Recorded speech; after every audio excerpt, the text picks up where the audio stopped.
I got the starter off. I had to pull the distributor out, actually, because basically it sits just like that and you can't actually get it all the way out. It was really just one bolt right here, which would be the adjustment. I believe that everything on this car was, yeah, it was Autolite. The starter is an Autolite 4157. Cannot just buy these. There's somebody on eBay that has them rebuilt for like $395, I think it was. Didn't see any kind of just rebuild kits for it. I may have found one on Studebakerparts.com, or I think that's the site, for like $250, but I'm not 100% sure if that was. The starter does work, so hopefully I can just kind of take it apart and clean it up a little bit. Basically, it seemed like the Bendix was just not coming out all the way, possibly. When you crank it, this is supposed to come out. There's like a little spiral gear, so it comes out like that, and then it's engaged in the flywheel. But you can see this is pretty, like, if you bring this out, I'm pretty sure it should just flop right, it should just retract itself. So I think this just needs some love. I think the rest of the starter is probably good enough. I'm gonna try to just get this thing all cleaned up. There's really nothing wrong with this, but it'd definitely be easier to replace the points with it off the car. The points of the condenser. I wasn't sure if this was an Autolite, but now I do know for sure, because there's two options. Cars, I think it was AC Delco possibly was the other option. I'm gonna go ahead and try to work on the starter a little bit. I've got the front brakes taken apart completely, including removing the wheel cylinders. I just kind of put some grease over the spindle just to keep it from flash rusting while it's just sitting out here in the open. I was actually able to get this off without like mangling it up. Obviously it needs new brake hoses and more than likely brake lines too. I was not able to get this separated the other day. I may try that again, but this all came apart pretty much like no problem at all. I think I just kind of took like a big screwdriver and just kind of turned the drum while I pulled it off, and it came off without like breaking any of the mounts for the shoes. The rear one wasn't quite as easy. I just did this now, and I bought this little tool off Amazon. It's only like $15 or $16. Basically just mounts on there like that, and in theory you just run in the center, it pushes in here and it pulls it off. Well, that alone didn't work on either side. I had to step up the persuasion with some air hammer slash fire, and that's what I'm gonna do on this side, and we'll see if we can get this one off. I just got everything back here labeled. I even have like the shoes labeled, and like, actually I didn't even notice that these were cracked. I'm not too worried about that kind of stuff. We get this car actually running and driving, I can look into getting new shoes for it. I should be able to machine the drums at work, so that shouldn't be a problem. So let me go ahead and put you on a stand and see if I have better luck with the other one.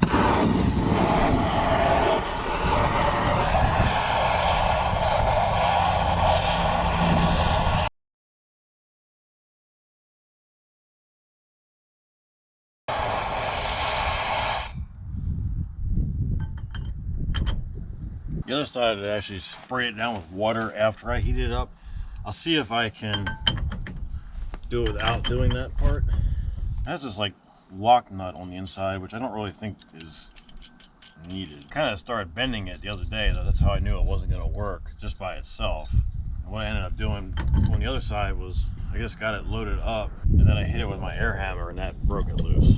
So you have to remember which side of lug nuts are righty tighty or lefty tighty. This side is righty tighty like normal.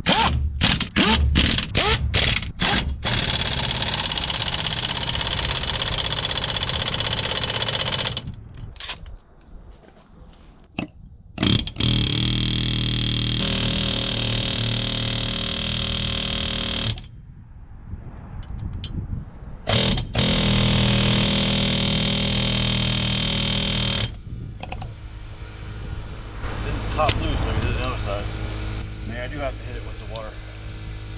The idea is just to get it heated up really hot and then flash cool it off, and it breaks the rust free. That may have been the trick, I don't know.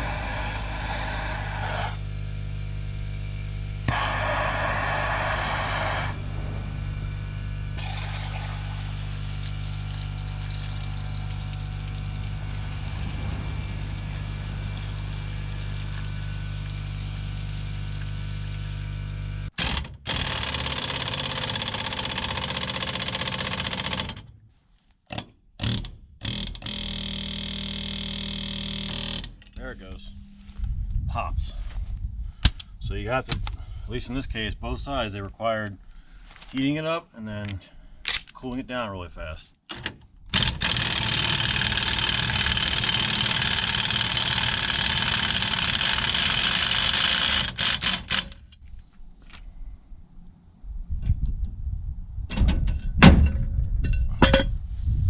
And it doesn't pull the shoes off, so that's good. But yeah, this side's in better shape. The other side was, the spring was broken, and this still has somewhat of a parking brake cable hooked up on this side. I doubt it's going to do much right now, but all right, guys, got all new ignition parts. I replaced the cat, which I actually broke. I don't even remember how I did that, but I broke it. This also, you know, I had it off. It broke when I took it off the second time. But again, these things have been on the car for at least 35 years. The points were like just ready to rust through right there, if you can see that. So it just bent really easily.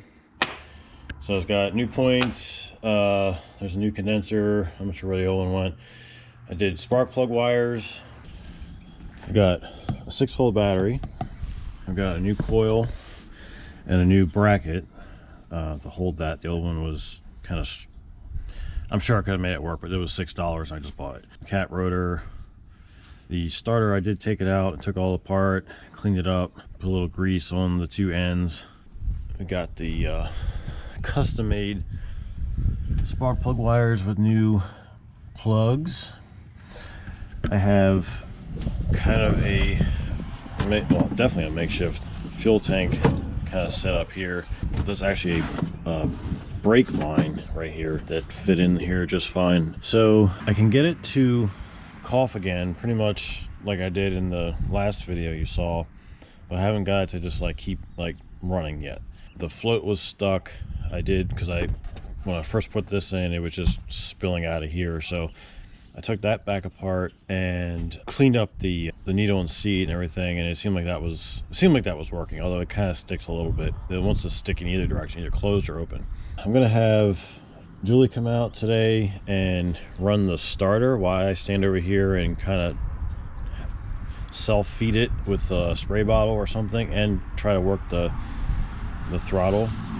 Just see if we can get this thing to run for, 5 or 10 seconds. I think once it does that, it'll blow enough crud out of everything that hopefully it'll run a little bit easier at that point. I do the tappy taps? Yeah, so they'll take that and they'll tap it right there. I thought I might try Morse code. Well, actually, sometimes it gets stuck and you kind of have to do that.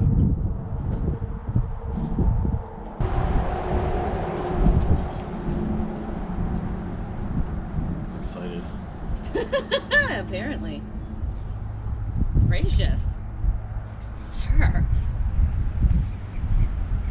Okay. The motor stops, but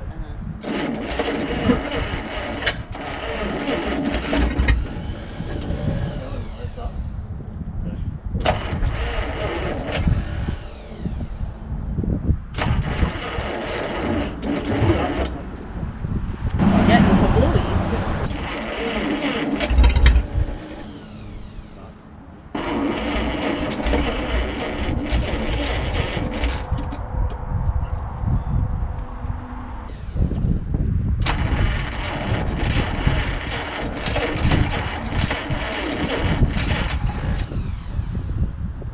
that's trying. Here it's coughing and smoking, like it's trying to run.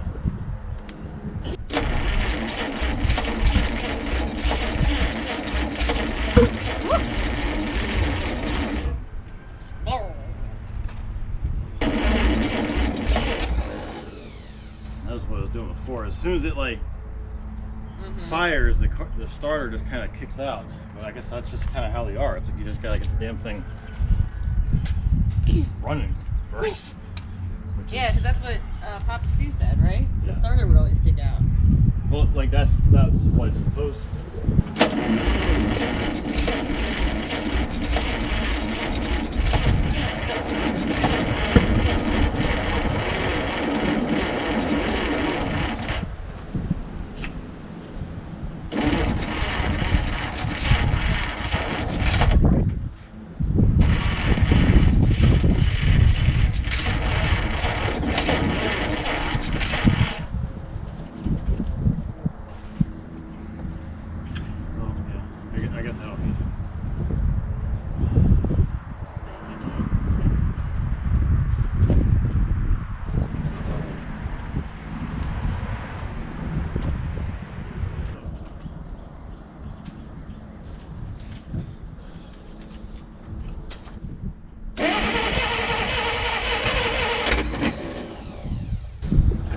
Spins a lot faster like that, that's for sure.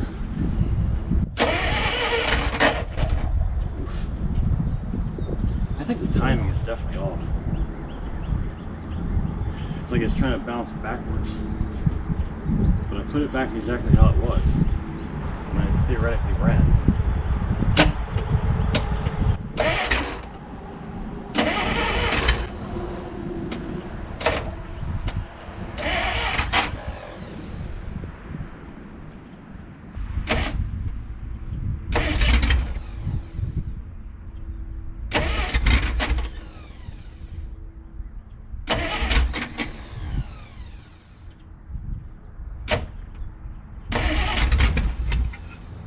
Oh, this damn thing is so close.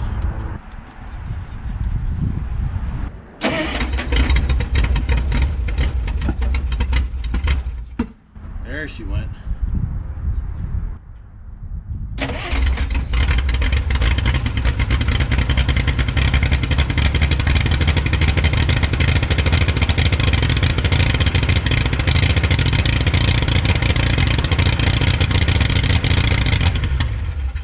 There she goes.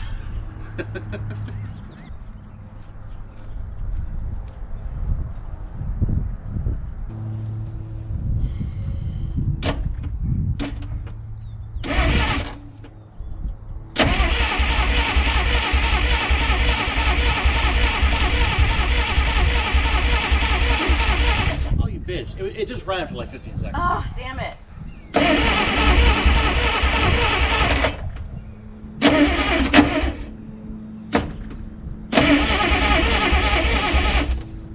Hold on, let me go hide in the garage. No, just do it. Oh, I'm gonna be able to hear it. She doesn't want to do it in front of me.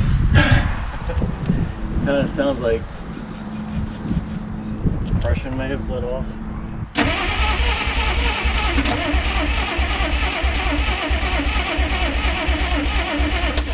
You bitch. Talk nicely, Daniel. No wonder. Damn. It's on camera. I can show you on camera. You can that show it me ran. on camera. I believe you. It's okay. It's okay, girl. I know. He comes around. Just he's not really the one with the good words. So just take that for a grain of salt, and just he loves you anyway. Okay. All right, we got to do something. I have a feeling that the oil I put in the cylinders has bled off, so I may have to lube them up again and try to keep it. Like I actually was Don't worry, like he'll it was. lube you. It'll be good. It was staying running. Like I like pulled the throttle back, and that's like when it shut off.